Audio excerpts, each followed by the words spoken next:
4, 3, 2, 1, 0। दोस्तों कल PSLV C57 से आदित्य L1 को लॉन्च कर दिया गया है, जो सफलतापूर्वक लॉन्च हो गया। 4, 3, 2, 1, 0।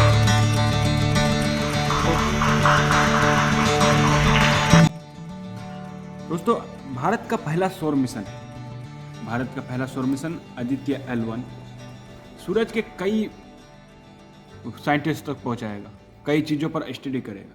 इन आदित्य L1 पर 7 पेलोड्स लगेंगे। इनमें से पहला पेलोड है VELC, विजिबल एमिशन लाइन कोरोनाग्राफी। ये VELC सोलर कोरोना और डायनेमिक कोरोनल मास इजेक्शन का स्टडी करेगा। साथ ही दूसरा कोरोनल रियर का भी स्टडी करेगा। दूसरा है SUIT, solar ultraviolet imaging telescope. ये पेलोड सोलर का फोटोस्फीयर और कोरोस्फीयर अल्ट्रावायलेट के नज़दीक इमेजिंग करेगा और वायलेशन यानी जो उसका वाइब्रेशन है उनका भी मापन करेगा। वही है SoLEXS, solar low energy x ray spectrometer. और दूसरा है हेलक्स यानी high energy L1 orbiting x ray spectrometer. ये दोनों पेलोड्स सन से निकलने वाली एक्सरे फेलियर को स्टडी करेगा।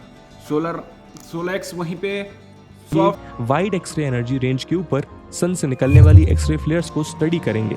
सोलेक्सिस जहां सॉफ्ट एक्सरे स्पेक्ट्रोमीटर के रूप में काम करेगा, वहीं HEL1OS हार्ड एक्सरे स्पेक्ट्रोमीटर के रूप में काम। साथ ही एक पांचवा है एपेक्स, जिसको बोलता है Aditya solar wind particle experiment.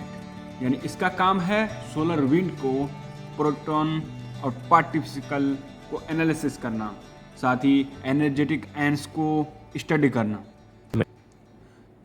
छठा है पापा यानी plasma analysis package for Aditya.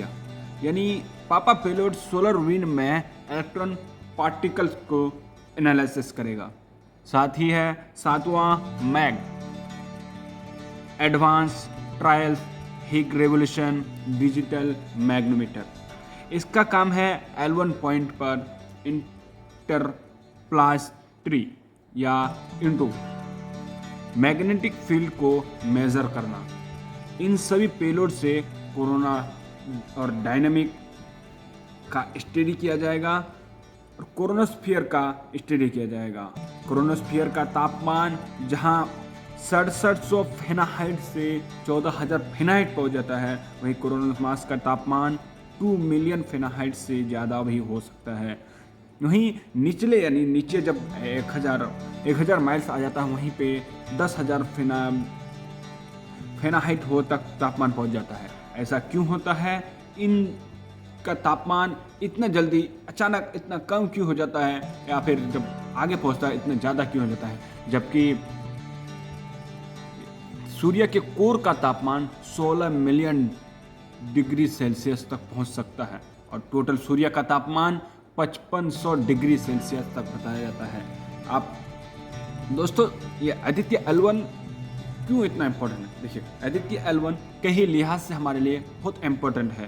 पहला तो सन एक इकलौता स्टार है जो हमारे सोलर सिस्टम का इतना नज़दीक है, और अपने सोलर सिस्टम के बारे में हमको बेटर अंडरस्टैंडिंग इस्टेब्लिश करने के लिए सन का स्टडी जरूरी है।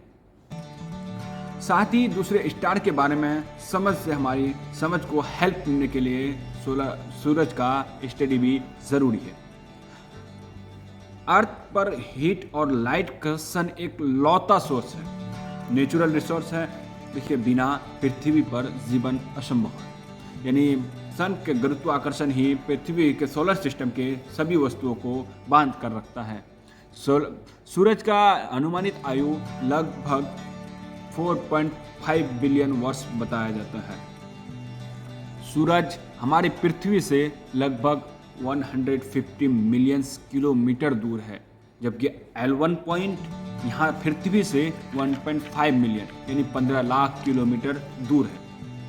देखिए आदित्य L1 इसलिए कहा जाता है कि L1 बिंदु पर आदित्य स्टेबल करेगा। वो ऐसा बिंदु है जहां पर सूर्य का ग्रेविटेशनल फोर्स बराबर होता है। यहाँ से ये सैटेलाइट सोलर एक्टिविटी उसका नाम है लैग्रेंज, यानी लैग्रेंज पॉइंट दो सूर्य का ग्रेविटेशनल फोर्स बराबर होता है। यहाँ से ये सैटेलाइट सोलर एक्टिविटीज पर लगातार नजर रखेगा। स्टडी करेंगे। सन को स्टडी करना इसीलिए इम्पोर्टेंट है क्योंकि प्लैनेट अर्थ और हमारे सोलर सिस्टम के दूसरे प्लैनेट्स फ्यूचर में किस तरह इवॉल्व होंगे ये सन के बिहेवियर पे ही डिपेंड करता है। ऑल्सो सालों से एक मिस्ट्री अनसॉल्व्ड है। आखिर सन का आउटर एटमॉस्फेयर खुद सन की सरफेस से ज्यादा हॉट क्यों है? आदित्य L1 बाकी स्टडीज के साथ साथ इस मिस्ट्री को भी सॉल्व करना चाहता है। ऐसे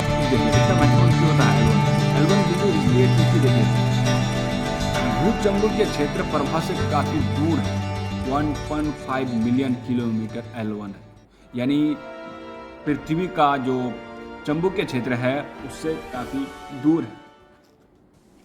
इसलिए सूर्य का अध्ययन अंतरिक्ष से ही किया जाता है।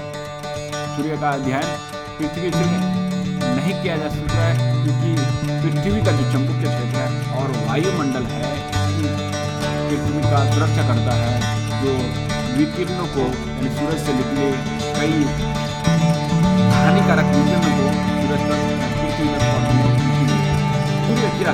सूरज क्या चीज से बना है? देखिए, सूर्य का यह हाइड्रोजन तथा हीलियम गैसों का गर्म चमकता हुआ गोला है।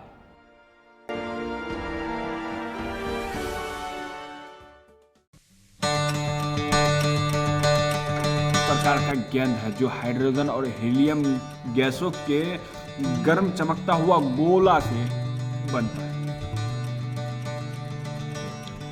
सूर्य के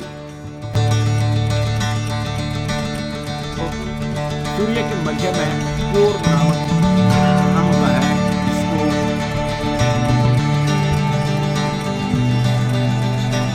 जिसका तापमान 15 मिलियन डिग्री सेल्सियस तक पहुंच सकता है। पर इस तापमान कोर का नाभिक के संलयन प्रक्रिया उत्पन्न होती है जो सूर्य को ऊर्जा प्रदान करती है। सूर्य को ऊर्जा प्रदान करता है, ऊर्जा जो प्रदान करता है यानी सूर्य को जो एनर्जी देता है वो कोर देता है। सूर्य के मध्य में एक कोर होता है जिसका तापमान 15 मिलियन डिग्री सेल्सियस तक पहुंच सकता है, तो वही सूर्य को ऊर्जा देता है। और वहीं बाहरी सतह जो ठंडा होता है जिसका तापमान लगभग 5500 डिग्री सेल्सियस होता है।